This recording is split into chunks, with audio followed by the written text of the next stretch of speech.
안녕하세요. 저는 서울에 사는 30대 초중반 여성입니다. 여러분 입맛 없는 여름, 식사는 잘 챙겨 드시고 계신가요? 밥 먹기 싫은 날 샌드위치처럼 간단한 음식들 많이 드시더라고요. 저는 더운 날 매출이 가장 잘 나오는 샌드위치 전문점을 운영하고 있습니다. 여러 가지 사업을 하다가 샌드위치 가게로 비로소 정착했어요. 프랜차이즈가 아니라서 저희 동네에서만 제 샌드위치를 맛보실 수 있는데요. 다행히 제가 개발한 시그니처 샌드위치가 오픈 후 맛있다고 입소문나면서 단골들이 꽤나 많이 생겼습니다. 샌드위치는 크게 어려울 거 없지만 꾸준한 노력이 필요했어요. 매일 신선한 재료를 공수하기, 다수의 입맛을 사로잡을 소스 배합과 재료의 조화로움 같은 기본이 제일 중요했습니다. 그리고 마지막으로 식빵 맛이 너무나 중요해서 빵집을 엄청 찾아다녔어요. 식빵 납품처도 한 곳으로 정착하자 제 노력을 알아준다는 듯 매출은 금방 안정적으로 고정됐습니다. 가게 근처에는 회사가 많아서 오전 회의나 단체 간식으로 주문이 많이 들어옵니다. 덕분에 회사 단체 주문을 통해 맛본 분들이 맛있다고 개인적으로 찾아오는 일이 늘어났죠. 그 손님들 중 한 명이 저희 시누이였습니다. 시누이는 이틀에 한 번꼴로 제 가게에 출석했어요. 커피보다 끊을 수 없는 게 이 집 샌드위치예요. 어쩜 이렇게 맛있게 만들어요? 다른 샌드위치 집도 많이 먹어봤는데 여기가 그냥 최고야. 우리 회사 식구들도 많이 오던데. 사장님 매출 어마어마하죠? 항상 맛있게 드셔주셔서 감사합니다. 오늘 커피는 서비스로 드릴게요. 이번 주만 4번 오셨잖아요. 어머, 저 몇 번 온지 다 기억해요? 그럼요. 저희 가게 단골이시잖아요. 가만 보면 사장님 참 말투도 우아하고 단아하시네요. 혹시 남자친구 있어요? 아, 그게 지금은 없어요. 가게 자리 잡고 남들처럼 연애해야지 했는데 바빠지니까 연애할 시간도 없더라고요. 어머, 이렇게 예쁜 젊은 날들을 혼자서 그냥 보낸다고요? 그러기엔 너무 아깝잖아요. 일 잘하는 것도 물론 중요하죠. 그런데 사장님은 이미 성공했잖아요. 그럼 빨리 좋은 사람 찾아서 정착하면 좋잖아요. 안 그래요? 주변에 괜찮은 사람 없으면 혹시 내가 주선 좀 해도 될까요?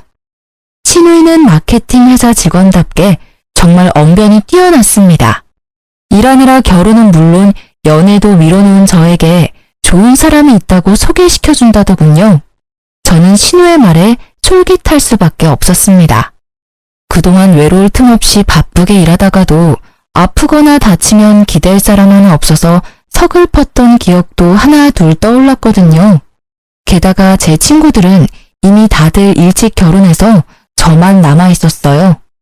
정말 괜찮은 사람이라더니 그게 본인 남동생이라 해서 처음엔 얼마나 부담스럽고 놀랐는지 몰라요. 하지만 심성이 착하고 착실하게 사는 남편을 보고 저는 서서히 그 매력에 빠져들어갔습니다. 남편은 정말 얼굴에 나 선해요 라고 써있는 사람이었습니다. 앞뒤가 다르지 않고 투명한 사람이었어요. 연애 때도 재는 것 하나 없었습니다. 그 흔한 밀당이라는 것도 없이 제게 직진하고 올인한 남편 덕분에 저희는 짧은 연애 후 결혼에 성공했습니다. 보통 연애를 짧게 하면 문제가 많이 생기던데 남편은 결혼 전후가 완전히 똑같은 사람이었어요. 그리고 남편을 보면 시댁 식구들의 인성은 안 봐도 비디오였습니다. 역시나 결혼 전 인사드릴 때 본 시부모님께서는 제가 예상했던 것처럼 인품이 너무 좋으셨어요. 남편이 딱 시부모님을 빼닮은 거였죠. 가게 단골을 인연으로 남동생을 소개시켜준 신우에게도 너무 감사했습니다. 그런데 시댁에는 돌연변이 유전자가 있었어요. 바로 다름 아닌 신우이였습니다. 결혼하고 나니 처음 봤던 모습과 완전히 달라지더군요. 옳게, 이제 진짜 우리 한 가족이니까 나 말 편하게 해도 되지? 네, 형님, 편하게 대해주세요. 제가 손아래 사람이기도 하고 나이도 훨씬 어리잖아요. 뭐? 지금 나 늙었다고 은근히 돌려까는 거야? 네? 그럴 리가요. 형님, 저 돌려깐 거 아니에요. 그럼 대놓고 깐 건가? 옳게. 우리 부모님 그리고 남동생까지 다들 참 선하지? 우리 가족들 남들한테 싫은 소리 못하고 사는 사람들이야. 그만큼 답답할 정도로 착해. 옳게도 비슷한 결이라 내가 우리 집에 데려온 거고. 아, 네. 근데 보다시피 나는 우리 식구들이랑 많이 달라. 난 더 자유로운 영혼이랄까? 감정 표현도 직설적이고 듣기 싫은 말도 곧잘하거든. 그러니까 나한테 싫은 소리 안 들으려면 옳게 노력이 당연히 필요하겠지? 물론 나도 노력할 거지만 말이야. 제 샌드위치 가게 단골이었을 때 살가웠던 신우는 180도 다른 사람이 됐더라고요. 주변에서는 시댁도 남편도 너무 좋아 보인다고 시집 잘 갔다며 부러워하고 많이 축하해줬는데요. 남편과 저를 이어준 신우의 10월들을 경험하게 될 줄은 상상도 못했습니다. 신혼여행을 끝내고 돌아온 저는 여느 때와 같이 샌드위치를 만들고 있었습니다. 옳게 나왔어. 네, 형님 오셨어요? 어째 반갑지 않은 눈치다? 그럴 리가요. 죄송해요. 어젯밤에 갑자기 단체 주문이 들어와서 정신이 없어서요. 하긴 우리 어제도 인사했는데 내가 너무 꼰대 같았지? 다들 안녕하세요. 네, 안녕하세요. 저 이제 사장님이랑 가족이에요. 그러니까 다들 제 얼굴 기억해 놓으세요. 신우는 저희 가게의 직원과 알바생과 통성명을 하면서 인사하더군요. 그 뒤로 신우는 하루도 빠지지 않고 저희 가게에 찾아왔습니다. 예전에도 물론 단골이긴 했지만 이상하게 결혼 후로 더 자주 오는 듯 싶었어요. 나왔어. 하루는 아주 잔뜩 뾰루통한 얼굴을 하고 오더라고요. 형님 오셨어요? 오늘 날씨 엄청 좋죠? 나 오늘은 참치 샌드위치 먹을래. 안녕하세요. 제가 결제 도와드릴게요. 참치 샌드위치 하나 맞으시죠? 단체 주문 때문에 제가 바쁘게 왔다 갔다 하고 있는데 벼랑간 신우가 소리를 꽥 질렀습니다. 저는 뭔 일이라도 생겼나 싶어 놀라서 주방에서 뛰어갔죠. 그랬더니 포스기를 두고 알바생과 신우가 서로 노려보고 있었어요. 형님, 무슨 일 있으세요? 옳게, 진짜 내가 치사해서 말 안 하려고 했는데 언제까지 내가 옳게 샌드위치 결제해서 먹어야 해? 네? 여기 새로운 알바생이야? 저번에 나랑 인사 안 했던가? 나 사장 가족이야. 형님, 왜 그러세요? 도영아, 무슨 일이야? 신우는 단단히 화가 나서 소리치고 알바생은 얼굴이 벌개져서 신우를 노려보고 있었습니다. 아니, 옳게 결혼한 지 얼마나 됐는데 나 언제까지 그냥 손님 취급할 거야? 내가 일반 손님이랑 다를 게 없다 이거야? 나 옳게 가족이잖아. 가족한테 이렇게 장사질해도 되는 거니? 내가 언제까지 샌드위치 결제하게 하나 지켜봤어. 근데 이제 내가 계산하는 게 당연한가 봐? 형님, 저는 지금 무슨 말씀하시는 건지 잘 이해가 안 되는데요. 샌드위치 계산하기 싫다는 말씀이세요? 싫다는 게 아니라 대체 언제까지 가족한테 장사질 할 거냐 물어보는 거야. 알바생이나 직원이나 다 사장 닮아서 원. 내가 지갑 놓고 왔다고 오늘만 그냥 달라니까 이 학생이 안 된대잖아. 지갑 두고 오셨다 해서 이체 부탁드린 게 뭐가 잘못됐다는 건가요? 어머, 얘 당돌한 거 봐. 옳게, 도대체 여긴 알바생 무슨 기준으로 뽑니? 도영아, 그만. 형님, 오늘은 계산하지 말고 그냥 가세요. 제가 바로 만들어 드릴게요. 뭐? 오늘은? 그럼 앞으로는 계산하란 말이야? 그건, 형님, 일단 저랑 단 둘이 있을 때 얘기하는 게 어떨까요? 알바생 앞에서 말 못할 게 뭐가 있는데? 혹시 저 기억 안 나세요? 일전에 우리 언니 결혼식에서 뵀었잖아요. 우리 언니? 형님, 도영이라고 제 사촌 동생이에요. 그때 결혼식에서 보셨을 텐데 기억 안 나세요? 지금 얘가 방학이라 가게 일 도와주기로 했거든요. 뭐? 사촌 동생? 어머, 난 그런 줄도 모르고 도영 씨라 했나요? 어쩐지 낯이 익더라고요. 아유, 그럼 그렇다고 말을 하지. 방학인데 어디 놀러 안 가고 언니 일 돕고 참 마음이 예쁘네요. 올케 참 든든하겠어. 아까 일은 잊어버려요. 내가 개인적으로 올케한테 서운한 게 있어서 한 말이에요. 올케, 그럼 출근해야 해서 먼저 갈게. 이걸로 사촌 동생 맛있는 거 사줘. 바쁜데 와서 미안해. 아니에요, 형님. 안 주셔도 돼요. 참치 샌드위치라고. 참치 샌드위치 드시고 싶다 하셨죠? 제가 금방 만들어 드릴게요. 신우는 샌드위치는 됐다며 제게 5만 원권을 쥐어주고 재빠르게 가게를 벗어났습니다. 뭐야? 언니 신우이 왜 저래? 결혼식에서 봤을 때는 전혀 안 저랬던 것 같은데. 설마 지금 언니한테 시집살이 하려던 거야? 돈 안 내고 샌드위치 먹으려다 나한테 들키니까 주례망 친 것 같은데. 가족끼리 계산은 더더욱 해야 하는 거 아닌가? 이상한 아줌마네. 오늘 무슨 일 있으신가? 원래 저런 분은 아니거든. 신우이는 그날 이후로 제 가게에 오지 않았습니다.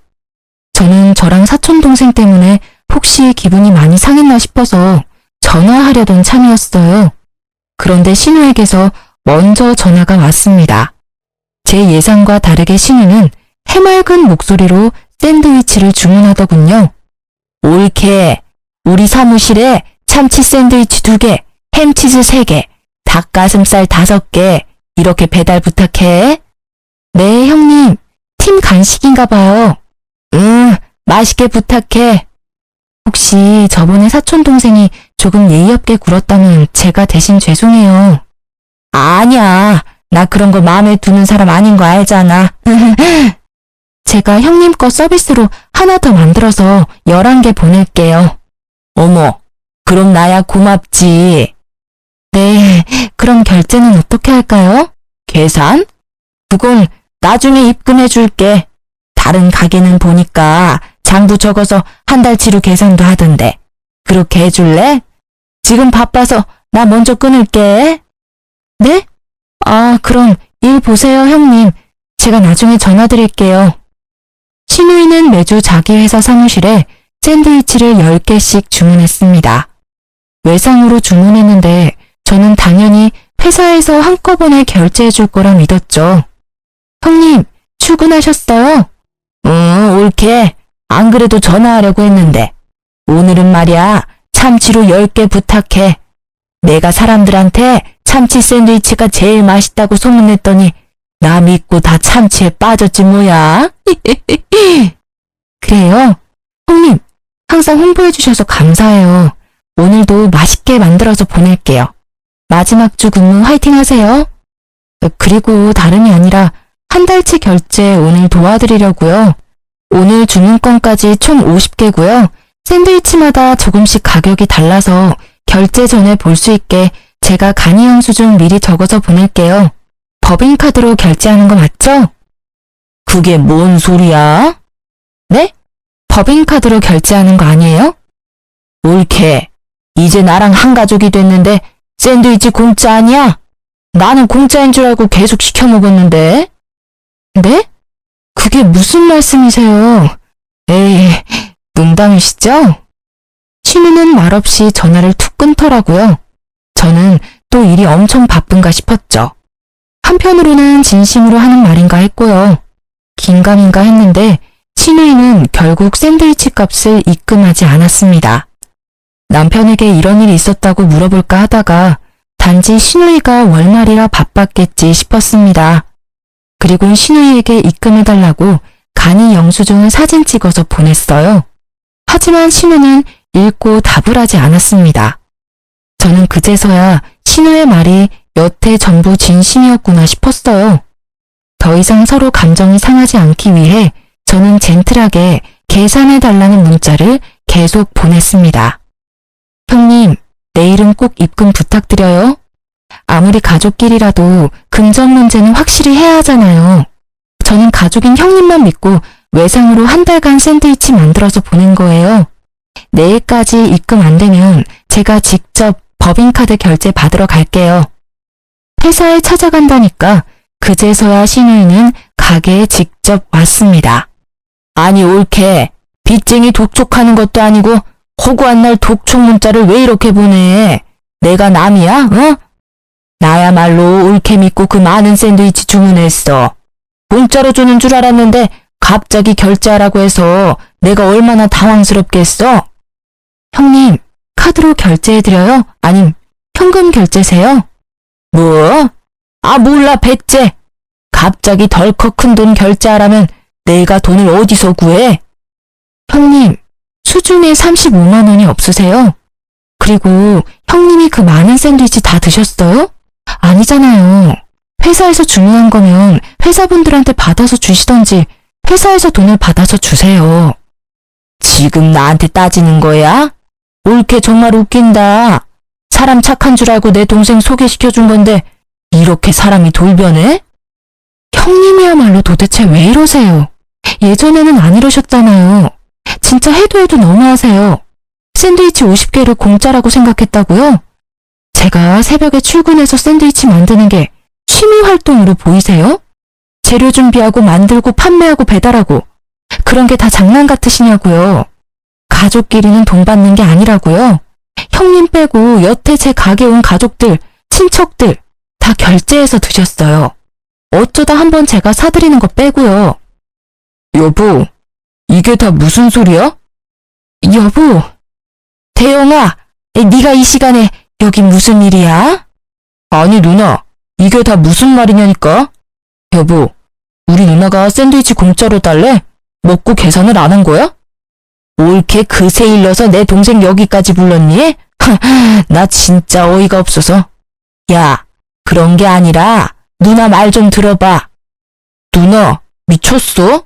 아무리 한 가족이 됐다지만 우리 집사람한테 남사스럽게 이게 무슨 행동이야? 누나가 거지야? 돈 없어? 당장 먹은 값 다 입금해. 내가 보는 앞에서 지금 당장.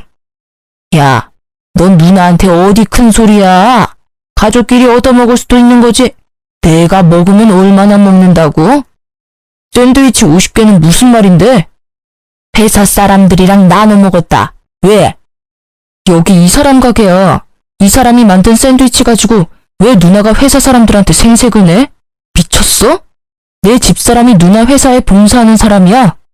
누나가 입금하기 싫으면 내가 엄마 아빠한테 다 얘기해서 누나가 먹은 샌드위치 값 입금해달라고 할게. 넌 여기서 엄마 아빠 얘기가 왜 나와? 그 나이 먹고도 그렇게 행동하는데 누가 말려? 부모님이 말리셔야지. 아, 입금할게. 한다고. 그만해. 야, 됐지? 입금했어. 올게 확인해봐. 들어왔어요. 2개 다야? 사과 안 해? 넌 누나한테 진짜 말버릇이 그게 뭐야? 올케도 보는 앞에서. 그런 걱정하는 사람이 이따위로 행동해? 나 진짜 쪽팔려. 아이고 진짜 요란법석이다. 올케, 내가 진짜 미안해. 다신 이런 일 없을 거야. 처음엔 나도 이렇게까지 할 생각은 없었어. 살짝 괘씸하다 생각했었지만 악의는 없었다고. 그럼 난 먼저 갈게. 아, 진짜 저것도 사과라고. 여보, 내가 미안해. 아니, 갑자기 가게엔 무슨 일이야? 회사는? 오늘 연차냈어. 당신 깜짝 이벤트 해주려고 말 안 했지. 깜짝 이벤트라니? 그게 당신이 요즘 가게 엄청 바쁘대서 몰래 지원금 출동했지. 근데 웬 진상 손님이 있나 싶어서 봤더니 세상에 우리 누나잖아. 아, 내가 정말 미안해. 우리 누나가 저거 말고도 혹시 따로 당신한테 연락해서 괴롭히고 막 그래? 그러진 않으셔. 이런 일 이번이 처음이야. 당신한테 말할까 하다가 내 선에서 해결 보고 말하려고 했지. 그런데 나도 모르게 욱해서 소리 질러버렸네. 지를 땐 질러야지. 너무 착해서 탈이야, 우리 마누라. 나 같으면 내 돈 내놓으라고 우리 누나 머리털 다 뽑았을지도 몰라. 어떻게 공짜 타령이냐? 아, 내가 진짜 다시는 이런 일 없게 할게. 호구 같은 저 대신 실컷 신우이 욕해주는 남편 덕에 저는 금방 화가 풀렸습니다. 또 마누라 가게 바쁘다고 회사 연차까지 내고 와서 온종일 도와주는 착한 남편이 어딨나 새삼 감동했습니다. 그리고 그 일로 호되게 당한 저는 다시는 외상 같은 거 안 해주려고 생각했습니다. 다른 손님들에게도 무조건 결제를 먼저 받고 있어요. 좋은 인생 경험이라 생각했습니다. 다행히 신우는 더 이상 제게 공짜 타령을 늘어놓지 않았습니다. 대신 저도 신우에게 나름 가족이니 신경 쓰고 있다는 마음으로 샌드위치를 사면 기존에 줬던 서비스 쿠키 말고도 커피 한 잔을 같이 서비스로 드렸습니다. 그렇게 평화롭게 흘러가던 일상이 또다시 흐트러지는 일이 발생했습니다. 배달 어플에서 제 샌드위치 가게에 대한 리뷰 테러가 계속됐습니다. 어플뿐만 아니라 블로그 후기나 인터넷 후기 글에도요. 이물질이 나왔다는데 사진이 없는 게 다반사였고 더불어 맛없다는 후기가 점점 늘어났습니다. 고정적인 매출이 바닥을 치는 건 한순간이더라고요. 원래도 깔끔함, 청결함이 우선이었던 저는 더더욱 직원들과 민감하게 모든 걸 체크했어요. 하지만 리뷰 테러는 변함이 없었죠. 그리고 이상한 점은 제가 전액 환불해드린다고 연락 부탁드린다 해도 아무도 가게로 연락이 오지 않았어요. 매일 한숨 짓는 날이 늘어나자 신우이는 마케팅을 해보자고 제게 말했어요. 옳게, 나만 믿어. 재오픈한다고 생각해. 내가 다시 처음부터 끝까지 홍보 마케팅 도와줄게. 그런데 지금 근본적인 문제는 홍보가 아닌 것 같아서요. 저 좀 억울해요. 제가 가게에 얼마나 진심인지, 얼마나 열심히 관리하는지 형님도 잘 아시잖아요. 나야 가족이니까 잘 알지. 게다가 오랜 단골이니 당연히 옳게 문제 아닌 거 알지. 근데 뭐가 문제든 간에 지금은 매출만 잘 나오면 되는 거 아니야? 떠난 민심 데리고 오려면 홍보가 우선이야. 맛없다, 신선하지 않다, 이물질 나왔다. 뭐 이런 말들 덮는 건 결국 또 다른 리뷰야. 좋은 리뷰들 많이 올라오면 사람들은 금방 잊어. 그리고 올케처럼 억울해하는 이런 경우는 경쟁업체에서 사람 쓴 걸 수도 있어. 어디서부터 뭐가 잘못된 건지 정말 모르겠어요. 열심히 한다고 했는데 계속 안 좋은 리뷰는 올라오고 예전과 달라진 건 하나도 없는데 제가 놓치고 있는 게 있나 싶고요. 힘내 옳게. 회사원인 내가 뭘 알겠느냐만 자영업 어려운 거야. 참 어렵지. 그러니까 내가 하는 일들이 존재하는 거야. 내 손에서 마음처럼 안 되는 것들은 업체 맡겨야 하는 거야. 너무 마음 쓰지 말고 나한테 맡겨. 내가 싸게 도와줄게. 요새 매출도 많이 떨어져서요. 큰 비용은 제가 투자 못할 것 같아요. 만약 한다고 하면 얼마 정도 들까요? 나한테 확실하게 맡기려면 나도 꽤 고급 인력이라 돈이 좀 들어. 근데 우리 회사 끼고 하면 수수료가 붙는데 다이렉트로 나한테 직접 의뢰하는 거니까 300만 원 정도면 적당하겠다. 원래는 더 비싼데 내가 가족이니까 할인해 준 거야. 그리고 몇백이라 하면 처음엔 당황하고 비싸다고 생각하거든. 근데 결과 보면 다들 엄청 싸게 했다고 느끼더라. 효과가 1000만 원은 기본이거든. 제가 지금 당장 부담하기엔 좀 비싼데요. 옳게. 내 실력 못 믿어? 그래도 내가 이 바닥에 오래 있었잖아. 그럼 제가 조금만 더 생각해도 될까요? 알았어. 이번 주까지 생각해보고 말해줘. 네, 그럴게요. 감사합니다, 형님. 모두 가족끼리 당연한 일인걸. 힘내고. 네. 저는 매출이 안 나와서 직원들도 해고해야 할 판이라 더 고민할 것도 없었어요. 게다가 샌드위치는 많은 분들이 찾아주셔야 재료들이 버려지지 않고 신선하게 다 쓰이는 거거든요. 마케팅 회사에서 10년 넘게 근무한 신우이를 믿고 저는 300만 원을 이체하려고 마음먹었습니다. 그러다 문득 저는 다른 업체 마케팅 비용은 얼마나 할까 싶어서 검색해봤어요. 가격은 천차만별이었는데 30만 원도 안 되는 돈으로도 홍보 가능한 곳도 있었어요. 신우이가 제게 말했던 내용을 다시 살펴보고 조건들을 비교해보니 300만 원은 터무니없는 금액이었습니다. 살짝 배신감이 느껴졌지만 전문가가 아닌 제가 뭘 알겠나 싶어서 저는 다른 말 없이 신우에게는 미안하다는 말만 하고 거절을 했습니다. 그 뒤로 신우는 포기하지 않고 계속 저를 설득하려 했습니다. 아니 올케, 진짜 답답해서 그래. 내가 돈 때문에 그러는 게 아니라 이러다 내가 좋아하는 샌드위치 가게 사라질까봐 겁난다고. 형님, 저 사실은 죄송해요. 다른 업체에 이미 의뢰했어요.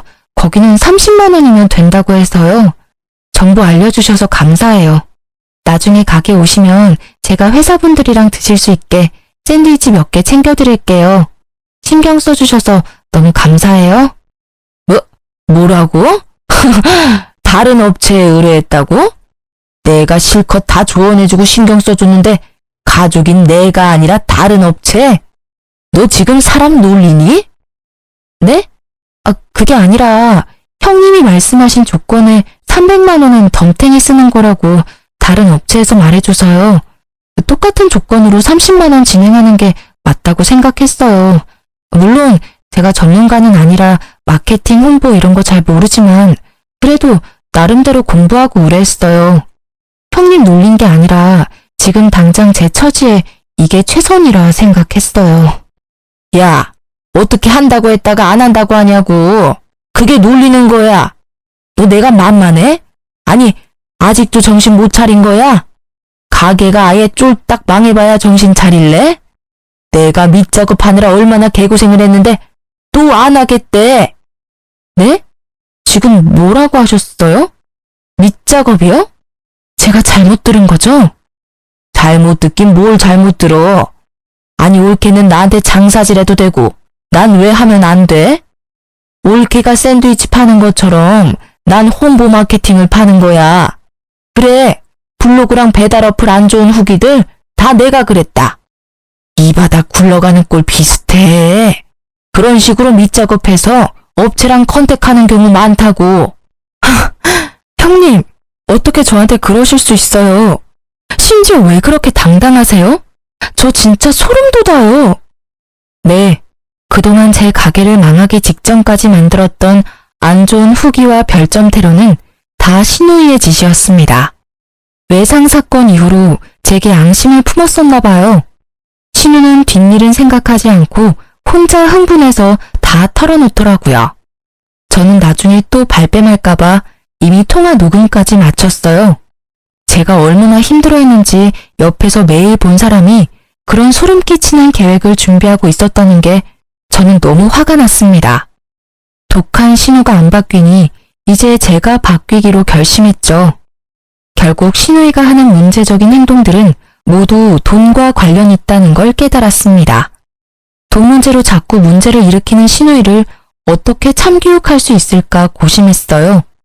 신우이에게 너무 화가 났지만 그렇다고 해서 저는 신우 하나 때문에 제 소중한 결혼 생활을 끝내고 싶지는 않았어요. 딱 신우이만 빼면 완벽한 결혼 생활이었으니까요. 물론 저도 사람인지라 신우이가 자기가 한 짓 고백할 때 당장 남편과 이혼하겠다는 생각이 제일 먼저 들었습니다. 하지만 곧바로 저밖에 모르는 착한 남편과 저 친딸처럼 예뻐해주시는 시부모님 얼굴이 떠오르면서 눈물이 나더라고요. 신우만 빼고 다 지극히 정상이었으니까요. 우선 저는 머릿속으로 그림을 그린 후 신우에게 마지막으로 기회를 줬습니다. 형님, 정말 저한테 사과 안 하실 거예요? 내가 사과 안 하면 어쩔 건데? 뭐 우리 엄마 아빠께 이르기라도 하게? 가족들이 과연 네 편 들까? 결혼한 지 고작 얼마나 됐다고 벌써부터 신우이랑 싸우는 며느리를 누가 좋아하겠어? 이렇게 시댁이랑 틀어지면 너 감당할 수 있겠니? 착한 내 남동생은 너랑 나 사이에서 엄청 괴로워하겠지. 그런 모습 보고 싶음 다 일러. 네, 형님 생각 잘 들었어요. 이만 끊겠습니다. 야, 이 건방진. 고작 전화 한 통에 건방지다고요? 아직 저 아무것도 안 했어요. 뭐? 뭘 하기라도 하겠다는 거야? 저는 더 이상 신우를 상대하기 싫어서 전화를 툭 끊어버렸습니다. 곧바로 신우이가 다니는 마케팅 회사에 전화로 문의했어요. 신우이 회사는 개인적으로 한 사람이랑 계약하는 게 아니라 팀별로 프로젝트를 준비해서 일하는 곳이었습니다. 그러니까 신우가 개인적인 업무를 할 수 없는 곳이었어요. 저는 당장 의뢰를 하고 싶다며 신우의 회사에 상담받으러 갔습니다. 제가 나타나자 신우는 엄청 당황하더라고요. 어떻게 여기를... 저는 신우를 본체 만체하며 신우보다 높은 사람과 상담을 하러 들어갔습니다. 밖에서 덜덜 떨고 있을 신우의 얼굴을 생각하니 기분이 엄청 상쾌했죠. 저는 직원에게 신우와의 사이를 밝히고 그동안 있었던 일 자초지종을 설명했습니다. 단도직입적으로 말씀드릴게요. 제가 당한 피해에 대해서 이 회사에서 보상해 주실 수 있나요? 여기 소속 마케터가 제 가게 별점 테러하고 가게 홍보비 부풀려서 결제하게끔 유도했어요. 경찰서에 가려다가 먼저 여기 들렀습니다. 네, 저는 경찰서 대신 신우의 회사에 고발하러 갔습니다. 신우의 회사에서는 신우의 단독 행동에 대해 전혀 몰랐다고 하더군요. 알 리가 당연히 없겠죠. 신우 회사 측에서는 당사의 직원 관리 실수니 그동안 손해본 것들에 대한 피해 보상 처리를 해준다고 하더군요. 그래도 오랫동안 함께한 마케터이다 보니 회사에서는 신우를 해고하기 싫어하는 눈치더군요. 저 또한 신우가 회사에서 잘리는 건 싫었어요. 딱 저를 괴롭게 한 벌만 딱 달게 받았음 했죠. 설아씨, 어떻게 가족끼리 이런 짓을 벌여? 이분께서 다른 사람들한테는 알리지 말라고 하셔서 내가 입은 다물겠다만 앞으로 지켜볼 거야. 다신 이런 일 없게 해. 사직서 대신 사유서 작성하고 징계는 피할 수 없어. 연봉 삭감은 물론. 부장님, 이 정도로 끝나는 걸 다행히 여겨. 그리고 가족 분이기는 하지만 제대로 사과는 받으셔야 하니까 이분께 사과드리세요. 지금은 가족이 아니라 한 고객님으로서 저희 회사에 방문하신 거니까요. 네? 하지만 한사라 사원, 회사 이미지 실추시키고 사과도 안 하겠다는 말인가요? 죄송합니다. 정말 죄송합니다. 지금 진심으로 사과하시는 거 맞으시죠? 네, 그럼요. 진심으로 죄송합니다. 신우이는 어금니를 꽉 깨물고 제게 사과하더군요. 그렇게라도 억지 사과 받으니 마음은 홀가분하더군요. 금전적인 보상은 신우의 회사에서 해줬습니다. 기존의 가게 매출액대로 그동안 피해봤던 금액을 보상받았어요. 그리고 가게 홍보도 무료로 일정 부분 도맡아 해주시기로 조건을 받았습니다. 하지만 대단한 제 신우이는 여전히 정신을 못 차렸더라고요. 제가 남편과 시부모에게 알리지 않았으면 가만 있으면 될 걸 사서 일을 키우더라고요. 시댁 식구들 모인 자리에서 자기 분을 이기지 못하고 제 머리채를 잡고 뒤흔드는 바람에 한바탕 난리가 났었습니다. 머리채를 잡아도 제가 잡아야 할 일인데도요. 아니, 너 미쳤냐? 갑자기 새끼 머리채를 왜 잡아 흔들어? 누나, 정신 나갔어? 당장 안 와? 아빠, 누나 좀 말려봐. 얘가 내 인생 망쳤어. 다 망쳤다고. 어디서 내 가족들 앞에서 착한 척이야?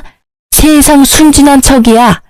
이 불려시 같은 게 내가 우리 집에 데리고 들어와 줬으면 고맙습니다, 감사합니다 하고 살아야지. 어디 내 머리끝까지 기어오르려고 해. 한설아, 너 그 손 안 놔? 며느라, 괜찮니? 아이고, 이게 무슨 일이야? 시부와 남편이 신우의 등짝을 때리고 저와 떼어놓으려 해도 쉽게 떼어지지 않더라고요. 큰 소리가 나자 잡채를 만들고 있던 신우가 잡채 그릇채로 안고 달려왔어요. 무슨 일이야 이게? 아니, 나는 뭐 TV 드라마에서 싸움 나는 소리인가 했는데 너 머리가 돌았냐? 엄마, 얘가 이것이 분수도 모르고 내 인생을 망치려 들었거든? 엄마 딸 얘 때문에 다 망했어. 에휴, 제대로 혼내줘야 돼. 야, 이년아, 그래도 그렇지 어디 감히 남의 집 귀한 딸 머리채를 그렇게 흔들어. 너 그러다 잡혀가 이거사. 당장 그만하지 못해? 너야말로 오늘 제대로 혼나야겠다. 신우는 냅다 잡채 뭉텅이를 주시곤 신우의 뺨을 후려치셨어요. 엄마, 이게 무슨 짓이야? 나 엄마 딸이야? 내가 엄마 딸이라고. 날 왜 때려? 잡채 아깝게. 너 어떡해? 나도 며느리한테 함부로 안 대하는데 뭔 이유로 네가 이따위 신우의 짓을 하고 있어? 저는 너무 억울하고 황당해서 눈물만 흘렸어요. 신우이한테 욕을 바가지로 퍼붓고 싶고 저도 똑같이 신우이 머리채를 잡고 뒤흔들고 싶었죠.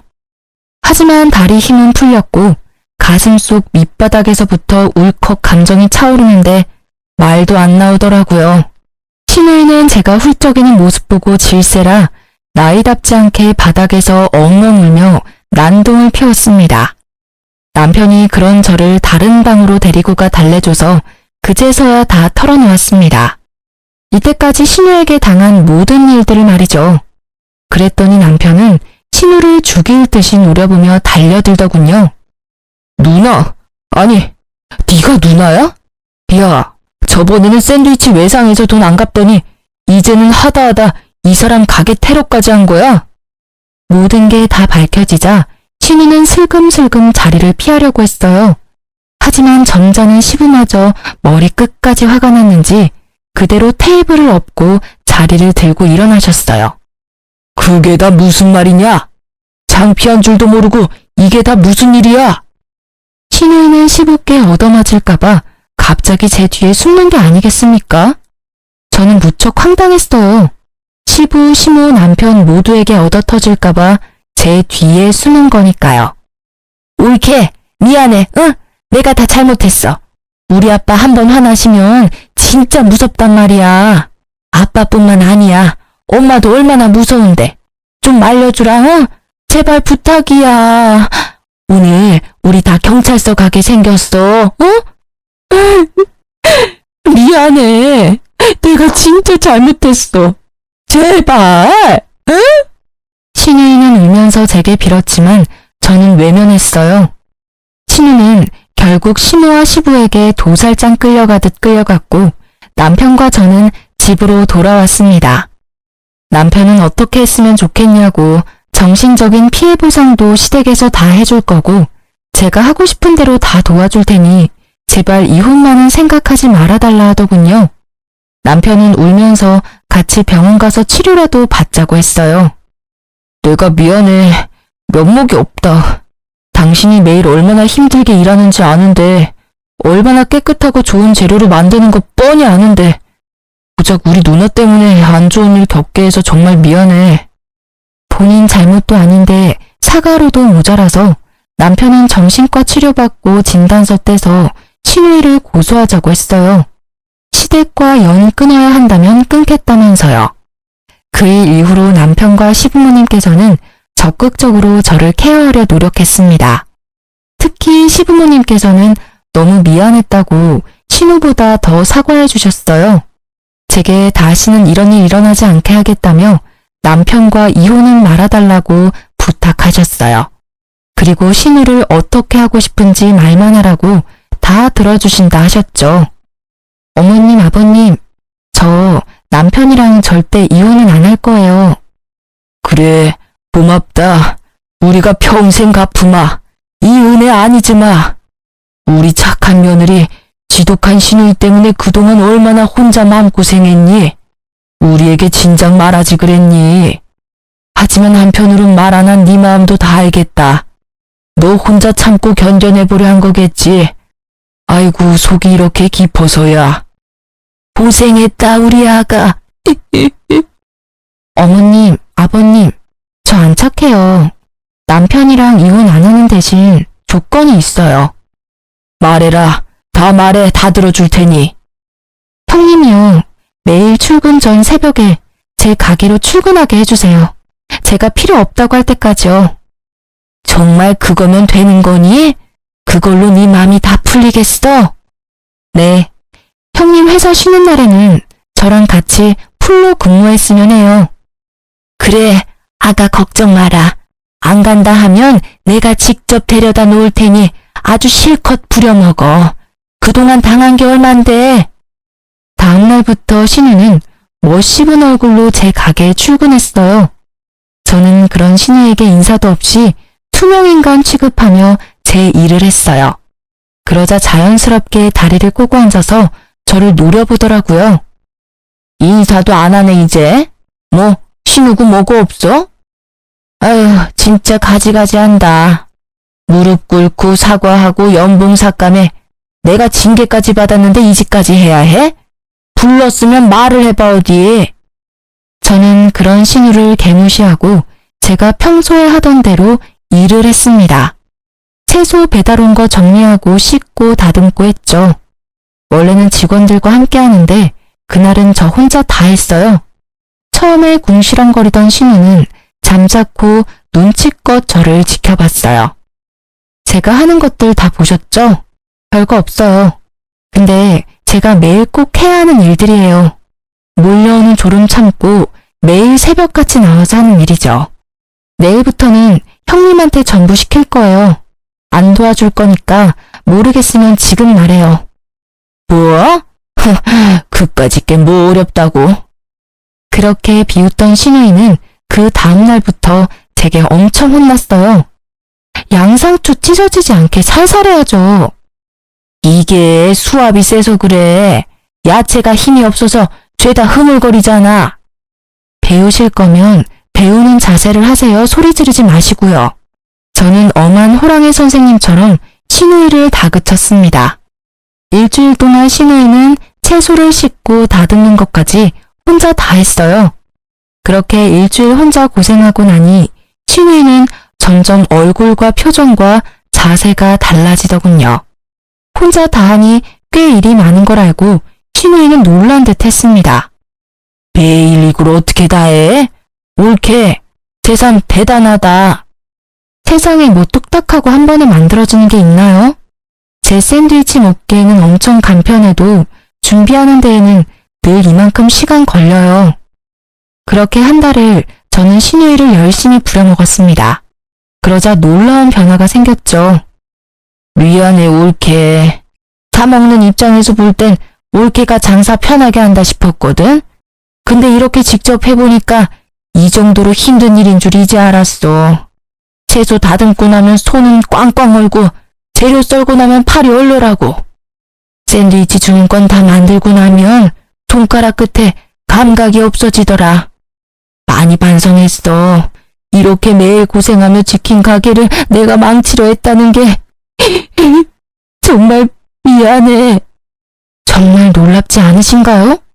인간이 쉽게 바뀌지 않는다 했는데 그래도 저희 형님은 조금이나마 변하셨어요.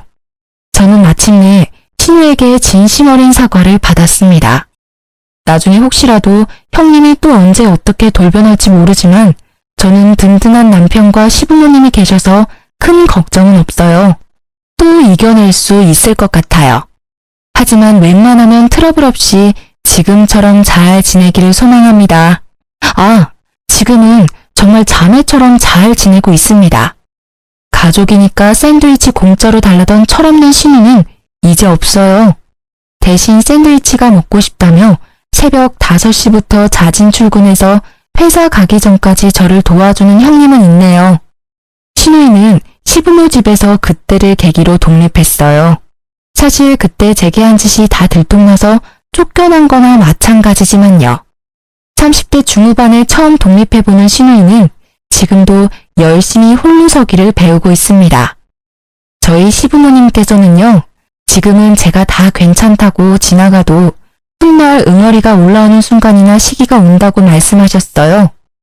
나중에 과거 일이 떠올라 시댁과 남편이 미워 보일 수 있다면서 제게 심적인 보상과 금전적인 보상 다 해주고 싶으시다 하셨어요. 그래서 이번 휴가 때 남편과 가고 싶었던 해외로 여행을 보내주기로 하셨어요. 곧 떠나는데 정말 기대됩니다. 뿐만 아니라 제 샌드위치 가게에 투자하고 싶다고 하셔서요. 여러분, 저 2호점을 얼마 전에 오픈했어요. 같이 축하해 주실 거죠?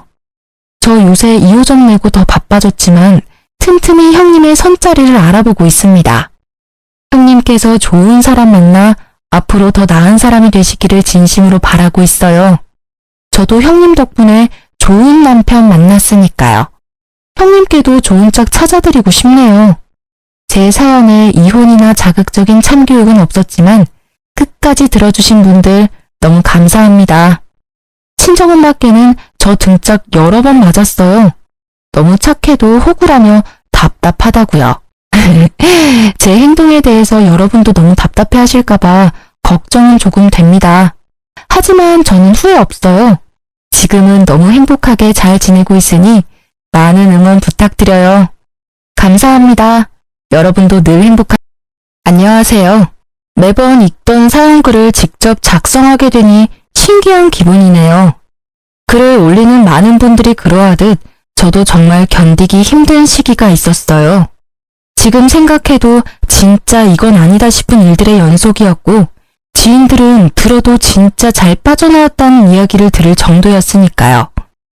저는 태어날 때부터 약하게 태어났어요. 어릴 때 잔병치레도 많았고 몸도 마른 데다가 연약했죠. 원래 이렇게 약한 애들이 크면 강해진다고 하지만 저는 그대로였어요.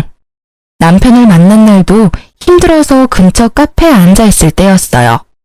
한여름 휘청거리는 제 모습에 조마조마한 마음으로 남편이 뒤를 쫓아온 거였어요. 그때 사준 음료수가 어찌나 맛있던지 저는 남편의 마음 씀씀이에 반해서 연애를 시작하게 됐어요. 그리고 결혼을 결심했을 때 저는 제 선택을 굳게 믿고 있었어요. 그렇지만 이때부터 심호의 간섭은 점점 시작되고 있었던 거예요. 결혼식 때 심호가 제게 한 딱 한마디가 뭐였는지 아세요? 바로 남편을 하늘처럼 모셔라였어요. 순진했던 저는 그럴 수도 있다고 생각했어요. 남편이 3대 독자라 오냐오냐 컸을 거라는 건 짐작 가능했으니까요. 심호의 남편 사랑도 일리 있는 거라고 생각했지만 이게 그렇게 큰 문제가 될 줄은 이때만 해도 몰랐거든요. 그렇게 결혼식을 치르고 신혼집은 남편이 시외곽에 얻은 작은 평수의 아파트였어요. 두 사람이 살면서 더 큰 집으로 옮기면 될 거라고 생각하며 얻은 집이었지만 결혼 이후 남편이 지방 발령을 받는 바람에 의도치 않은 주말 부부가 되었어요. 솔직히 남편을 지방으로 보내고 싶지 않아서 퇴사 후 다른 직장을 알아보라고 이야기했어요. 제가 남편보다 더 잘 벌고 있으니 잠시 쉬면서 새로운 직장 알아보라고 말이죠. 경제적으로 크게 문제는 없을 거라고 생각했거든요. 그런데 남편은 제 말에 자존심이 상한 것 같더라고요. 그냥 지방으로 가겠다고 했어요. 저는 말릴 수 없어 그렇게 하기로 결정했어요. 서로 존중해주는 게 오래 갈 수 있는 비결이라고 생각했거든요. 그렇게 차로 왕복 4시간이 걸리는 지방에서 남편은 방을 얻고 저는 저희 신혼집에서 주말에만 남편과 함께 보내게 됐죠. 결국 남편의 일정 조율 실패와 지방 발령이 맞물려 저희 부부의 신혼여행도 결혼식 3개월 후로 밀려버렸어요. 남편은 자기 때문에 신혼여행을 가지 못하게 되어 미안한지 제게 동남아로 6박 7일 신혼여행을 예약했다고 하더라고요. 너무 기뻤던 저는 휴양지에 갈 생각으로 마음이 들떴어요. 여행을 위해 머리도 새로 하고 얇은 끝나시로 된 예쁜 해변용 원피스도 구매했어요. 선글라스며 옷을 다 준비하고 즐거운 마음으로 남편의 차에 올라타 공항으로 가는데 가는 내내 남편이 제 옷을 보며 핀잔을 주더라고요. 자기, 옷이 그게 뭐야? 왜 그렇게 얇게 입었어? 평소처럼 입고 오지 그냥. 우리 그냥 여행 아니고 신혼여행이잖아. 그리고 동남아로 가는 건데 뭐 어때? 어차피 더운 지역이고 가서 정말 즐겁게 놀 거거든? 예쁜 옷 입고 사진도 많이 찍어서 올릴 거야. 나 신혼여행 간다니까 사진 많이 찍어 오라고 그러더라고. 저는 즐거운 마음에 계속 제잘거렸고 남편은 제 말에도 여전히 마음에 들지 않는 얼굴이었어요. 저는 남편이 제 옷이 얇아서 걱정되는 마음에 그런 말을 하는 줄 알았거든요. 그런데 공항에 도착하고 나서야 남편의 옷 지적이 왜인지 알게 됐어요. 도착한 공항에는 제가 아는 두 분이 서 계셨어요. 캐리어까지 들고 여행을 갈 것 같은 복장을 한 시부와 시모가요. 저는 너무 당황한 나머지 남편의 팔을 끌었어요. 자기, 이게 혹시 무슨 일이야? 어머님이랑 아버님이 왜 여기 계셔? 제 말에도 남편은 아무런 대꾸를 하지 않은 채 캐리어만 밀며 부모님 앞으로 가더라고요. 저도 남편 뒤를 졸졸 쫓아갔죠. 어머님, 아버님 안녕하세요. 아유, 얘, 너 옷이 그게 뭐니? 남들 보기 민망하지도 않아? 어떻게 이게 결혼한 여자가 입을 만한 옷이니? 너 아직까지 처녀 때 생각하면 큰일 나. 넌 이제 한 사람의 아내라고. 몸가짐을 조심해야 하지 않겠어? 아무리 해외라지만 어른들도 있는데 그런 옷을. 네, 도착하면 갈아입을게요. 그런데 어머님, 아버님은 여기 어쩐 일로? 공항에 왜 왔겠니? 너희 여행 간다는 이야기 듣고 내가 얼마나 어이없었는 줄 아니? 10월은 버젓이 살아있는데 없는 취급하고 둘이서만 여행 가려고 했어. 섭섭해서 아들한테 우리도 가겠다고 한 거야. 저에게 한마디도 하지 않고 시부모를 모시고 온 남편 때문에 열이 올랐어요. 하지만 이미 엎질러진 물이잖아요. 제가 여기서 화를 낸들 분위기만 더 안 좋아지니 어쩔 수 없이 함께 가게 됐어요. 신혼여행을 시부모와 같이 간다는 건 정말 힘든 일이더군요. 몸도 그렇지만 마음이 더 힘들었어요. 결국 그날 호텔에 도착한 저는 남편과 둘이 된 방에서 대판 싸우게 됐어요. 당신 어떻게 신혼여행에 부모님을 모시고 올 수가 있어? 아니, 모시고 오면 이야기라도 나한테 해줬어야 하는 거잖아. 이렇게 막무가내로 행동하면 어떡해? 이야기하면 뭐가 달라지는 건데? 부모님 모시고 가자 했으면 네가 안 간다고 성질이나 부렸겠지. 나도 다 생각해서 이야기 안 한 거야. 그게 생각을 하고서 한 행동이라고? 신혼여행에 와이프한테 아무 말 없이 시부모님 모시고 온 게? 무슨 생각을 어떻게 하면 이렇게 신혼여행을 엉망으로 만들 수 있어? 그래서 부모님 여행비는 내가 다 부담하잖아. 대체 뭐가 그렇게 싫은 건데? 결혼하면 시댁에 잘하겠다고 한 건 다 가식이었어. 다른 방법으로도 잘할 기회 많아. 그리고 돈이 문제가 아니잖아. 신혼여행이 효도여행이 된 게 문제지. 나는 당신이랑 둘만의 시간을 보내고 싶어서 여행 온 거야. 근데 오늘 여행은 시부모님 뒤나 쫓아다니는 짐꾼의 통장 역할 뿐이잖아. 당신이랑 나 스냅 촬영도 남아있는데 그건 어쩔 건데? 단 한 번의 신혼여행을 이렇게 망친 내 기분은 조금도 생각해주지 않잖아. 엄마가 서운해하는 걸 어쩌라고. 그 자리에서 오지 마라고 할 수도 없었어. 가는 김에 부모님 모시고 가서 효도할 수도 있지. 당신이 효도하는 걸 뭐라고 하는 게 아니라고. 그 효도가 나한테 피해를 주니까 하는 말이지. 그리고 그 이상으로 나쁜 건 당신이 나한테 아무 말 하지 않았던 거야. 결국 그렇게 첫날부터 쌓은 우리들의 신혼여행은 엉망진창이 됐어요. 누구보다 빛나야 할 새 신부인 저는 여행 내내 시모와 시부의 눈치를 보며 이것저것 챙기기 바빴어요. 게다가 커플 마사지는 시부모에게 양보해야 했고 뷰 좋은 맛집에서도 저는 계속되는 눈칫밥에 먹은 걸 전부 체하는 바람에 호텔에 먼저 일찍 돌아왔어요. 마치 시부모가 주인공인 리와인드 신혼여행에 들러리로 따라온 기분을 느끼고 말았죠. 말 그대로 가장 행복할 6박 7일은 지옥 그 자체였습니다. 그리고 그 7일 동안 저는 남편에게 어떻게 이 분함을 돌려줄 수 있을까 고민했어요. 그리고 좋은 생각이 떠올라 남편 몰래 엄마에게 전화를 걸었죠. 여보세요? 응, 엄마, 나야. 깨볶을 시간도 없을 텐데 무슨 전화야. 무슨 일이 있어? 별일은 있지. 다음 주 주말에 엄마랑 아빠 우리 신혼집 집들이 하러 와. 아침에 9시쯤 와서 같이 여행 가자, 당일치기로. 어때? 우리야 좋지. 근데 그럼 그날 아침 9시까지 와? 저는 거절의 내색을 비추려는 엄마의 말을 뚝 끊고 초대를 완료했어요. 그리고 신혼여행에서 돌아온 후 처음으로 맞이하는 주말이 됐죠. 남편은 금요일 저녁에 와서 아침 9시가 넘도록 자고 있었어요.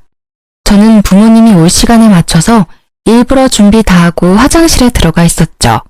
그리고 벨이 울렸어요. 저는 태연하게 남편한테 소리쳤어요. 나 화장실인데 자기가 나가봐. 저는 화장실 문을 살짝 열고 남편 행동을 살폈어요. 남편은 귀찮은지 부스럭거리며 일어나서 인터폰을 확인하더니 깜짝 놀라 옷방으로 뛰어가 옷부터 입더라고요. 저는 그제야 아무렇지도 않은 표정으로 화장실 밖으로 나왔어요. 여보, 장모님 오셨어. 응, 알아. 엄마한테 집들이 겸 오시라고 했어. 오늘 두 분 모시고 당일치기 여행이라도 다녀오려고.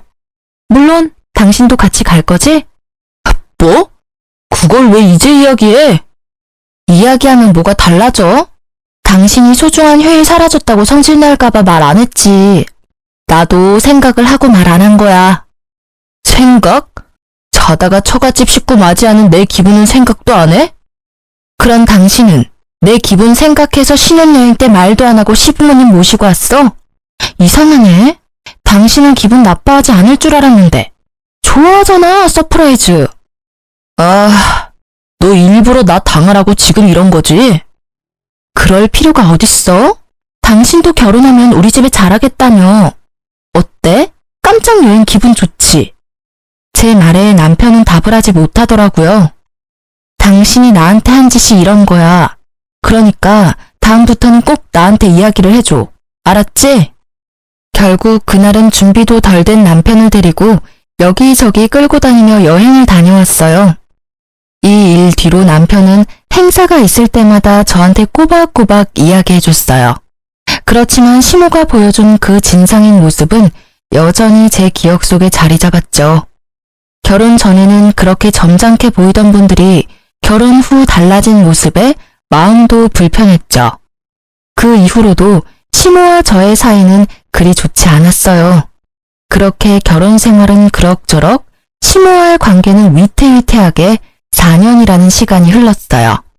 그런데 남편과의 거리가 멀어서였는지 제가 몸이 약해서였는지 저희가 그렇게 바라던 아기는 깜깜무소식이었어요. 저는 자꾸만 제 약한 눈 탓인 것만 같아 힘들었고 결국 난임센터를 방문하기로 결정했는데 그 전에 정말 놀랍게도 자연임신이 되었어요. 그리고 임신 사실을 시모가 알게 되었을 때 저는 시모의 어이없는 행동에 다시 한번 학을 뗐어요. 뱃속의 아이가 아들이라는 것을 확인한 시모는 그날부터 제 행동을 일거수일투족 감시하기 시작했어요. 왜냐고요? 제 뱃속에 있는 손주의 태교를 위해서라고 하더라고요. 저는 어이가 없었어요. 그렇지만 제 자식 생각해주는 시모에게 뭐라 할 수도 없어 꼬박 10달을 참았어요. 먹고 싶은 것도 하고 싶은 것도 참으며 맞춰드렸죠. 그런데 출산일에는 더 심했어요. 진통이 와서 병원에 갔더니 기어코 따라와서는 의사에게 무조건 자연분만으로 해달라 했어요. 저는 어디 드라마에서나 보던 일을 당하니 황당했고 아픈 와중에도 결국 시모의 요구에 장장 12시간을 참아내고 자연분만에 성공했어요. 그런데 더 서러운 건요. 출산 후 수고했다 한마디도 없이 딱 한마디 하더라고요. 아들 하나 가지고는 모자라니 둘은 더 낳아라. 네가 우리 집에 시집 오고 제일 중요한 일이 아들 낳는 일이야. 그 이야기에 저는 시모에 대해 더 거리를 두려고 했어요. 그러니 자연스레 친정어머니와 더 가까워질 수밖에 없더라고요. 조리원 퇴소 후 친정엄마가 제 산후조리를 위해 집에 와 계셨는데 시모가 자기가 산후조리하겠다며 저희 엄마에게 집에 가시라고 하더라고요. 결국 시모는 평일 중 3일을 저희 집에 출퇴근하셨어요. 게다가 시모는 산후조리를 해야 할 저에게 집안일 시키기만 바빴어요. 몸을 안 움직이면 더 몸이 굳어. 그러니까 많이 움직여라. 애 낳은 게 무슨 벼슬이라고 누워서만 지내?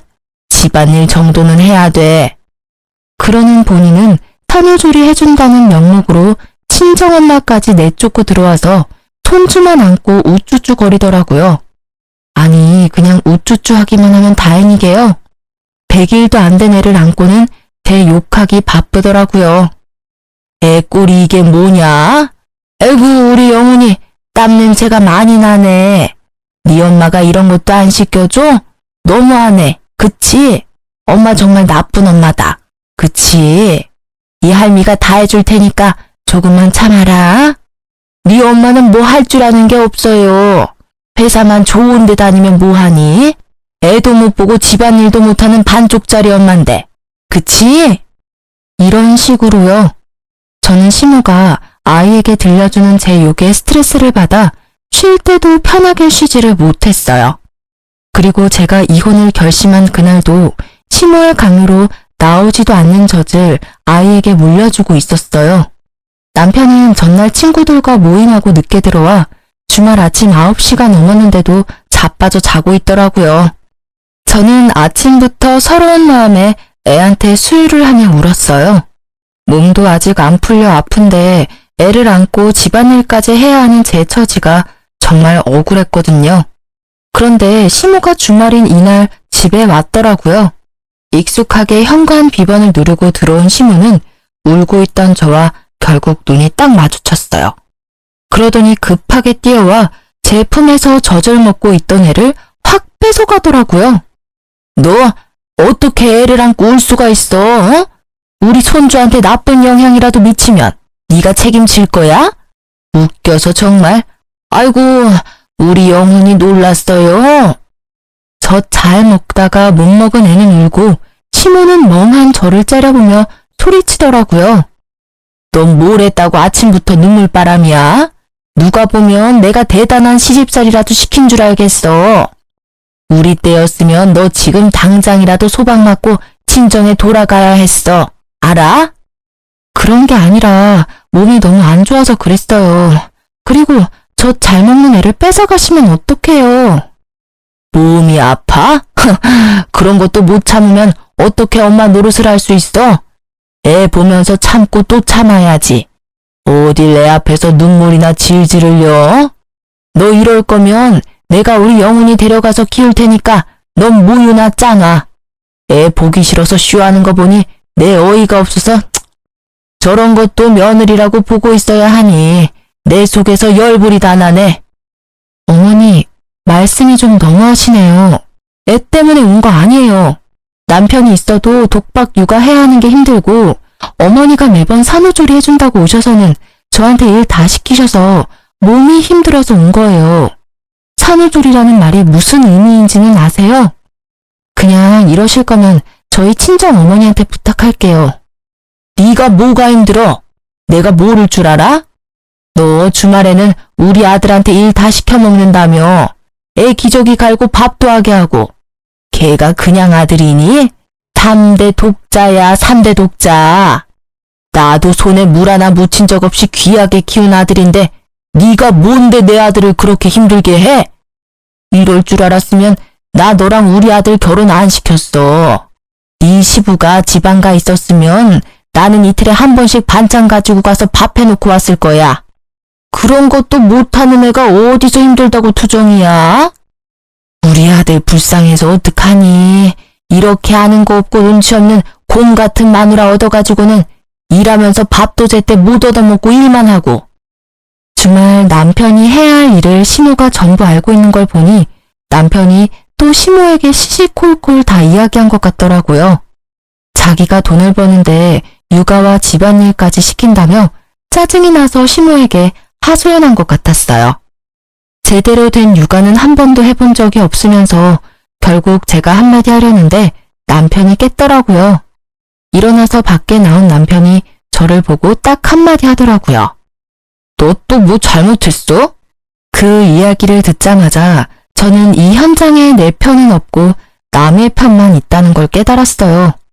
그리고 이 순간 저는 이 남자와 함께 살 수 없을 것 같다는 생각이 들었어요. 이혼을 결심하고 저는 참지 않기로 했어요. 하고 싶은 말을 해야 저도 속이 조금이나마 풀리지 않겠어요? 당신, 내가 뭐 잘못했다고 말하는데 나 아침에 애 젖주면서 운 죄밖에 없어.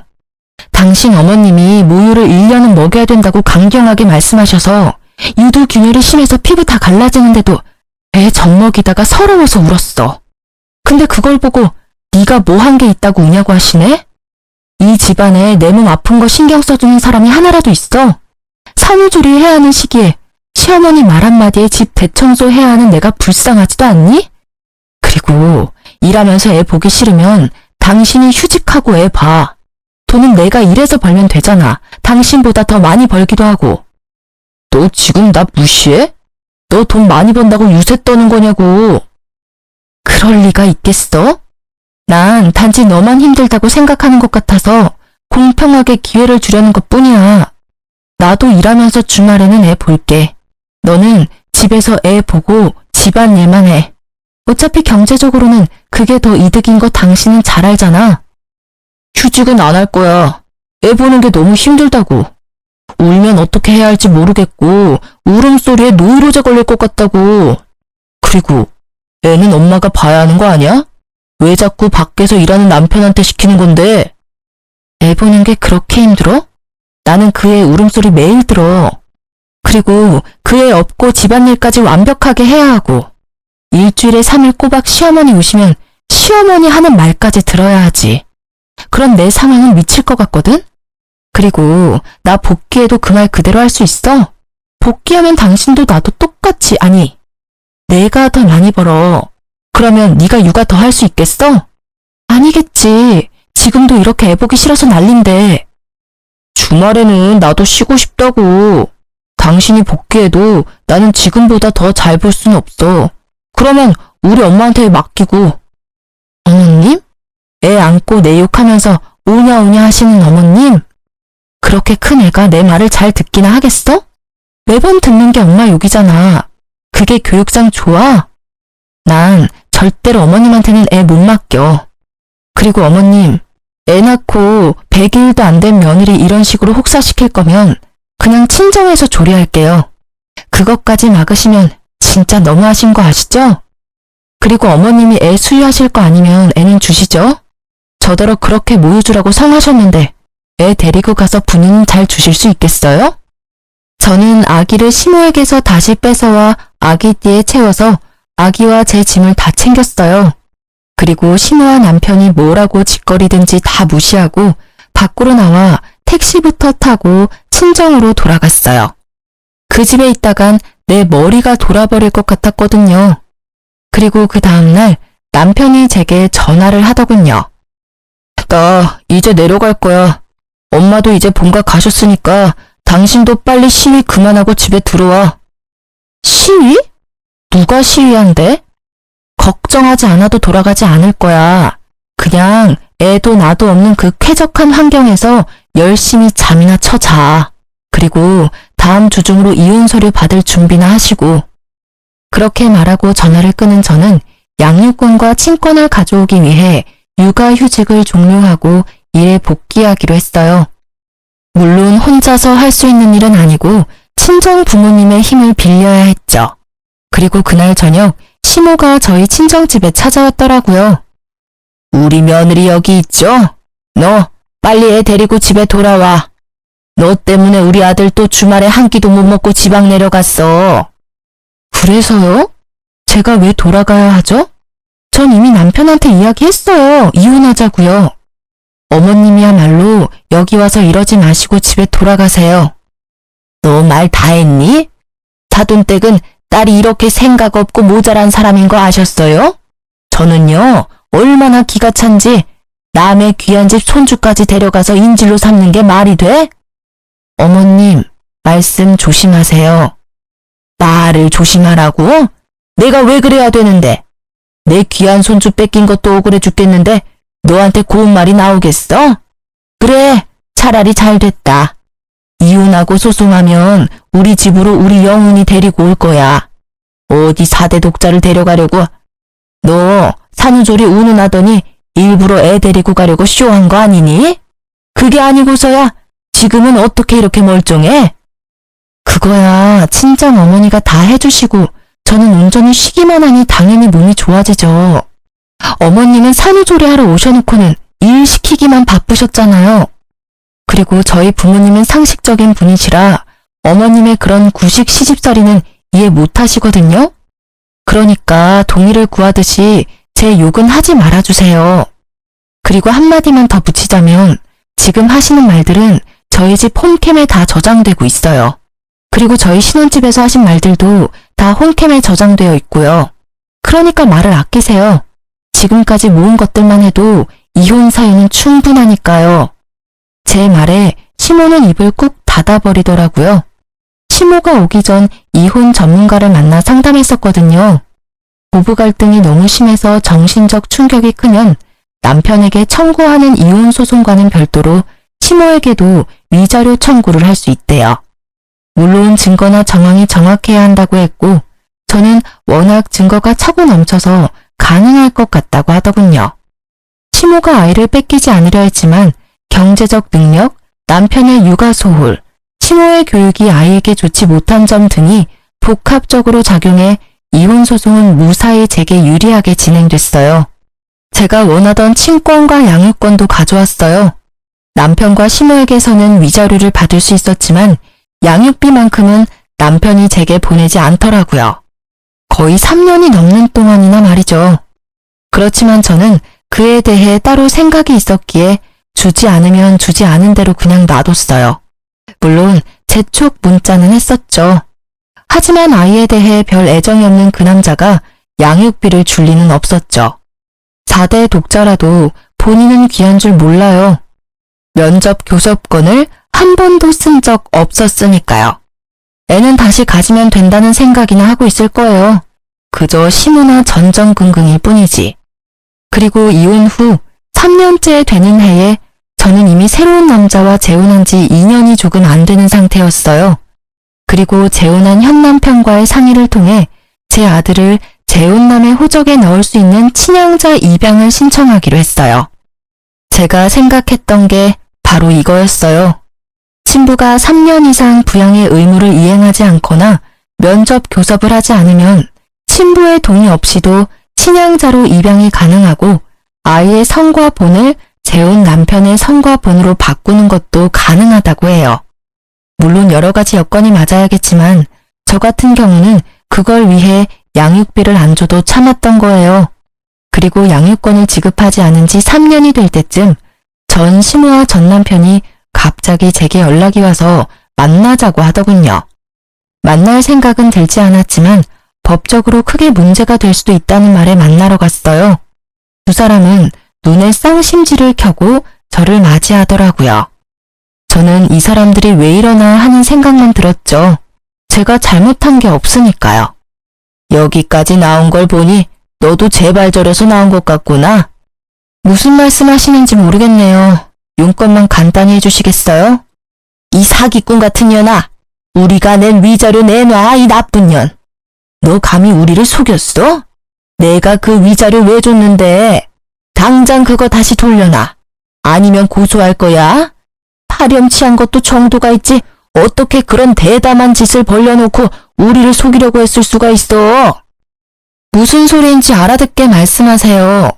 이혼 위자료 소송은 제가 판결 내린 게 아니라 법원이 내린 거죠. 따지시려면 법원 가서 따지세요. 이래도 시침이 뗄 거야? 정말 치가 떨려서 네가 진짜 못된 년이라는 건 이미 알고 있었지만 이렇게 대담하게 우리를 속일 줄이야. 그러면서 시모가 내민 것은 몇 장의 종이였어요. 들고 상세히 읽어보니 그건 바로 전 남편의 무정자증에 관한 결과지였어요. 정자수가 현저히 부족해서 자연적으로는 임신이 많이 어렵고 정상 정자수도 적다는 내용의 검사 결과지였어요. 그걸 보니 딱 답이 나오더라고요. 이 사람들은 내가 결혼 중 외도를 해서 애를 낳았다고 생각하는 거였어요. 정말 천박하기도 하죠. 그런 생각을 어떻게 감히 할 수 있으며 최소한의 검사도 없이 바로 단정지어 말할 수 있을까요? 제 상식으로는 도무지 이해가 되지 않는 행동이었어요. 네 거짓말과 외도는 이미 들통났어. 어디서 어떤 남자를 만나서 애를 만들었는지 모르지만 그 더러운 애새끼를 내 손주라고 생각하게 만들다니. 이렇게 결과를 듣기 전까지는 몰랐지. 그래, 아무리 봐도 우리 아들과 닮은 구석이 없었어. 그때 알아봤어야 했는데. 너 일부러 위자료 받아 처먹으려고 애 낳은 거지? 당장 우리한테서 가져간 위자료 내놔. 알고 보니 전 남편도 저와 비슷한 시기에 재혼을 했는데 시모가 임신하라고 그렇게 난리치는데도 애가 안 생겨서 병원을 갔다가 무정자증 진단을 받아왔다고 하더라고요. 저는 너무 웃겼어요. 착각하고 있는 이 사람들에게 진실을 알려주기로 했어요. 물론 씨알도 먹히지 않을 걸 알지만 사실 그걸 바라는 거기도 했고요. 두 사람이 뭘 상상한지는 알겠지만 저는 정말 맹세코 바람핀 적 없어요. 그리고 이 애는 당신 애야. 그건 바뀔 일은 없어. 당신도 알잖아. 내가 얼마나 가정에 충실했는지. 거짓말하지 마. 이게 또 어디서 사람을 속이려 들어? 내 자식도 아닌 애 때문에 위자료를 얼마나 줬는지 알기나 해? 천박한 몸뚱아리 굴려서 어디서 더러운 씨앗이나 받아서 만든 애를 감히 내 아이라고 속여? 그래, 언제까지 속일 수 있을 줄 알았어? 이래서 내가 양육비를 안 준 거야. 내 새끼도 아닌데 내 돈을 왜 줘? 웃기지도 않는 말을 하는 전 남편을 보며 저는 차분하게 말했어요. 정말 그 애가 당신 애가 아니라고 생각해? 그럼 우리 애는 이제 더 이상 필요 없어? 필요 없어. 피 한 방울 안 섞인 남의 아이가 왜 필요해? 당신이 그렇게 생각하면 하는 수 없네. 그러면 애 호적 옮기는 건 동의해 줄 수 있지? 원래 당신 동의 없이도 옮길 수 있는데 어차피 당신이 당신의 아니라고 하니 괜찮잖아. 옮겨줘도. 그러면 당신은 애 없는 거나 마찬가지고, 안 그래? 당연하지. 그건 동의해주면 내 아이는 없는 게 되니까 양육비는 안 줘도 되지. 결국 그게 목적이었더라고요. 이 나쁜 놈은. 지 자식한테 드는 돈이 아까워서 돈 한 푼을 안 준 쫌생이 같은 인간이었어요. 그건 내가 변호사랑 잘 이야기해볼게. 그리고 나중에 애 돌려달라고 하지 마. 그건 꼭 지켜줬으면 좋겠어. 어차피 돌려줄 생각도 없지만. 내 쪽에서 할 말이거든. 혹여라도 나한테 애 맡기려고 하기만 해봐. 절대로 안 받아줄 거니까. 남의 새끼를 내가 왜 키워? 저는 전 남편에게서 동의서를 받았어요. 그래, 그럼 잘 됐네. 자, 가서 서류 작성하자. 그리고 내가 한마디 하는데 그 위자료는 당신들이 잘못해서 혼인이 파탄에 이른 걸 법원이 인정했기 때문에 당신들이 나한테 지불한 거야. 애랑은 전혀 상관이 없지. 그리고 고소하고 싶으면 적어도 내가 외도를 했다는 증거를 가지고 와야 되는 거 아니야? 말로는 누가 무슨 말이든 못해. 시간 줄 테니까 내가 외도했다는 증거 가져와. 그러면서 소송이든 뭐든 다 받아줄 테니까. 뭐 지금 당장 그렇게 가도 분명 변호사도 나랑 똑같이 증거가 있어야 된다고 말할걸? 잘 찾아봐. 있다면 말이지. 그리고 전 남편이 애타게 제 외도 증거를 찾는 동안 저는 아이의 호적이 재혼한 남편 밑으로 들어가는 걸 목이 빠져라 기다리고 있었어요. 그리고 드디어 아이가 재혼 남편의 성과 본으로 바뀐 날, 저는 아이를 데리고 전 남편과 전 시모를 만나러 갔어요. 전 시모와 전 남편은 아이를 무시무시한 눈으로 쏘아보더라고요. 저는 두 사람에게 말했어요. 두 분 다 고생하시죠? 제 외도 증거 찾으려니 힘드실 거예요. 그래서 일 좀 쉽게 해드리려고요. 제 애가 다른 남자애면 소송하기 쉬울 테니 친자 검사 한번 해보세요. 애가 친자가 아니면 소송 가능하지 않겠어요? 제 말에 전 남편과 전 시모의 눈이 동그래지더라고요. 이때까지 만나자고 해도 절대 만나주지 않던 제가 아이 상피세포 채취까지 해주겠다고 하니 어안이 벙벙한 모습이었어요. 저는 두 사람이 보는 앞에서 아이 입안을 면봉으로 쓱쓱 문질러 봉투에 바로 넣어 두 사람에게 전해줬어요. 검사해봐. 어차피 더 이상 찾아볼 곳도 없잖아. 안 그래? 제 말에 그 둘은 웃으며 나가더라고요. 혹여나 위자료를 돌려받을 수 있다거나 소송에서 이겨서 돈을 받아낼 수 있을 거라는 생각을 했을지도 몰라요. 그리고 며칠 후 제 전화기에서는 불이 나기 시작했어요. 제가 전화를 받지 못하자 전 시모와 전 남편은 친정집까지 쫓아왔더라고요. 저는 친정엄마 전화에 불이 나게 친정으로 달려갔어요. 이미 한바탕 난리를 친 건지 전 시모 얼굴이 엉망이더라고요. 너 어떻게 이럴 수가 있어? 어떻게 천륜을 끊어먹고도 네가 무사할 줄 알아? 내 손주, 우리 영훈이 내놔. 무려 4대 독자야. 그냥 손이 아니라고. 그래, 너 어떻게 내 애를 다른 사람 호적으로 옮길 수가 있어? 네가 진짜 사람이야? 두 분이 왜 여기서 이러는지 모르겠어요. 내가 분명히 당신한테 이야기했지. 우리 애 당신 애라고. 나는 외도한 적도 없다고 말했어. 그런데 당신이 뭐라고 했어? 그럴 리 없다고 증거가 있다며.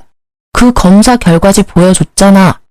내가 아무리 사실을 말해도 믿지 않고 호적 정리하는데 동의해준 건 당신이야. 그리고 아줌마, 더러운 씨앗이니 아들 닮은 구석이 하나도 없었다니 그런 말씀하신 거 저는 절대로 잊지 않을 거예요. 그런 건 너무하잖아.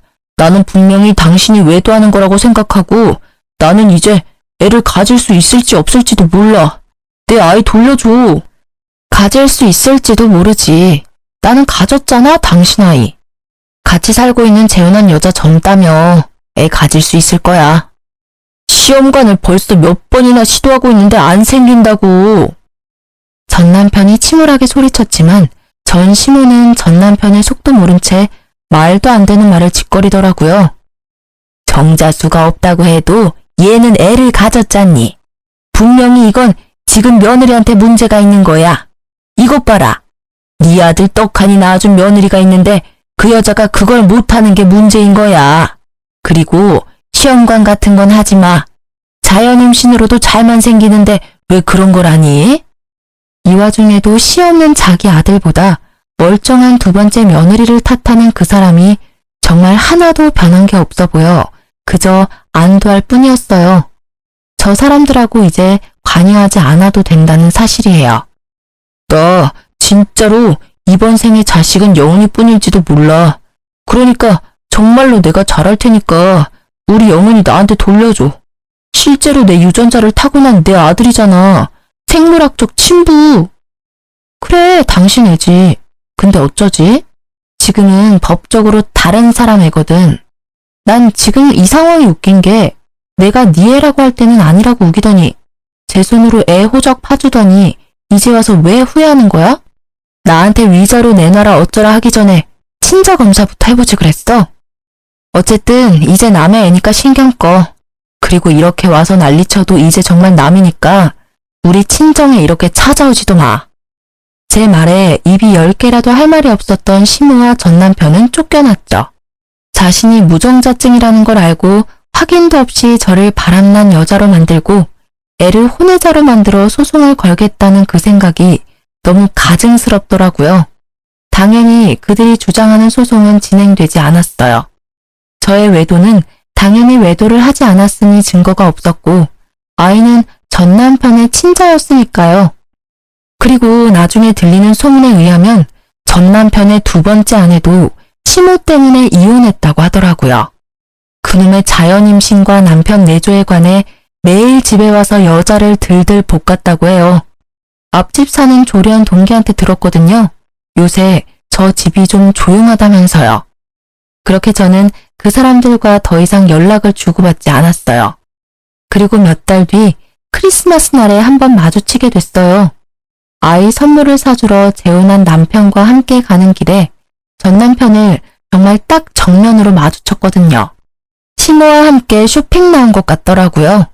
아이는 재혼한 남편의 어깨에 목마를 타고 있었고 갓난 아기일 때 헤어진 전 남편의 얼굴은 전혀 알아보지 못했어요. 시모는 아이를 보더니 저를 아주 잡아먹을 듯이 노려봤어요. 내 손주 데려다가 남의 호적에 올린 천하의 몹쓸년. 분하고 원통해서 내가 못 살지. 내 새끼 남의 손에 키워야 하는 이 억울한 심정을 누가 알 거야? 저는 그 말을 재혼한 남편과 아들이 들을까봐 먼저 백화점으로 보냈어요. 어르신, 그 귀한 손주 더러운 씨앗이라고 욕한 게 본인이세요. 그리고 언제는 아들 닮지 않았다고 큰소리 치시더니 그건 이미 싹 잊으셨나 봐요? 저는 하루도 잊은 적이 없는데요. 뭐?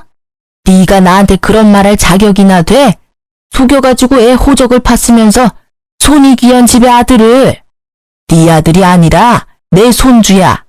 지금 당장이라도 데려올 수만 있다면 그만하세요, 어머니. 전 남편은 결국 자기 엄마한테 화를 내더군요. 저는 친절하게 전 남편에게 말해줬어요. 당신 어머니 치맛자락에서 못 벗어나면 세 번째, 네 번째 결혼을 해도 똑같이 이혼하게 될 거야. 알지? 제 말에 전 남편은 이미 알고 있다는 듯 얼굴에 후회가 가득하더라고요. 뭔가 반성한 게 하나쯤은 있구나 싶었는데 마침 백화점 안으로 들어가지 않고 입구에서 저에게 손을 흔드는 아이의 모습을 무척 애틋하게 쳐다보더라고요. 그런데 그 광경이 너무 웃겼어요. 자기가 그런 애틋한 눈으로 애를 볼 염치가 있나? 싶었거든요. 그렇게 애틋하게 애 얼굴 쳐다보지 마. 누가 보면 착각하겠어. 애가 그리워서 그런 표정 짓는다고 생각할 수도 있잖아. 내가 겪어보니 당신은 애가 그리운 게 아니라 그저 이제 당신이 애를 만들지 못한다는 사실이 힘들어서 손에 없는 걸 갖고 싶어 하는 것처럼 보일 뿐이거든? 넌 무슨 말을 그렇게 냉정하게 해? 내 아들 내가 그리워하는 것도 그렇게 못마땅한 거야? 내 자식 남의 아들로 만든 것도 모자라서 나를 부성애도 없는 모지리로 만들어? 네가 다 이렇게 만든 거잖아. 모든 것을 제 탓으로 미루는 이 나쁜 놈의 행태에 저는 결국 소리를 빽 지르고 말았어요. 그게 왜 내가 만든 거야? 네가 만든 거지. 애가 그렇게 애틋하고 그리웠으면 애초에 면접 교섭권을 왜 안 썼는데? 양육비도 3년 내내 한 번도 준 적 없지? 그리고 무엇보다 당신이 무정자증인 거 알았을 때 왜 우리 애가 당신 아들이 아니라는 의심부터 했어? 애한테 일말의 사랑이라도 있었다면 내 애가 아니라고 선언하기 전에 검사라도 해보는 게 상식 아니야? 제 말이 구구절절 다 맞는 말인지라 전 남편은 대꾸할 생각도 못하고 입을 꾹 다물더라고요. 나는 아무리 봐도 너한테 소중한 건 아들이 아닌 것 같아. 네가 제일 소중하게 생각하는 건 그냥 네 생식 능력이겠지. 제 말에 전 남편은 아픈 부분을 찔린 것 같은 표정으로 도망치듯이 떠나버리더라고요. 그렇게 헤어지고는 아직까지 만난 적은 없어요. 제 말이 틀리지 않았는지 애를 보겠다는 연락도 전혀 없더라고요. 뭐 그게 저한테는 더 도움이 되는 일이니까 그냥 그렇게 놔뒀어요. 저는 이혼 후 1년 만에 재혼해서 잘 살고 있어요. 애도 이제 재혼한 남편 밑으로 들어가서 더 안정적으로 살아요. 재혼 후에 아들 밑으로 딸을 하나 낳았고요. 남편과 아들은 딸을 두고 서로 돌보겠다며 다툴 정도로 사이가 좋아졌어요. 아들은 의외로 성격이 전 남편보다는 현재 남편을 더 닮아 마음이 좀 놓이기도 해요. 지금 남편은 부모님이 모두 일찍 돌아가셔서 시댁 식구는 남편의 형제 자매들 뿐이에요. 솔직하게 말해서 그런 점 때문에 재혼을 결심한 것도 있어요. 그만큼 저에게 시댁 시부모라는 존재는 트라우마에 가까웠거든요. 그래도 지금은 많이 좋아졌지만 그 짧은 시간 동안의 시집살이로 트라우마가 생긴 걸 보면 말하지 못한 소소한 감정의 골들이 엄청났다는 걸 실감해요. 저희 어머니가 결혼을 하려면 그 집안의 어른을 보면 된다는 말을 했었거든요.